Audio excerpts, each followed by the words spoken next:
Hello guys, nandito tayo ngayon sa Iski Car Wash na kung saan ayan, gusto daw nila makita. Ayan, pinapadetailing natin yung ating expander na ginagamit sa Grab kasi para pag pinalabas ko doon sa driver ay maayos na siya at malinis at mabango, mukhang bago. Kasi ito guys, expander ko, ginagamit ito sa Grab. Inata ko lang sa driver pero papalabas ko ulit. Pero bago ko pabiyahe, kailangan mukhang bago, mabango. Kaya naman, pinadetailing natin dito sa Iski Car Wash.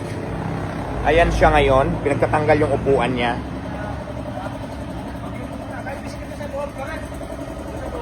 So ayan siya ngayon.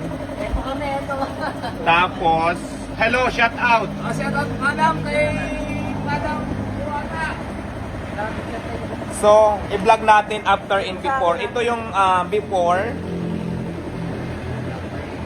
Tapos, babalikan natin to kung gaano na siya kaganda kapag kinuha ko. Kasi 2 days pa bago makuha, kaya iwanan ko muna.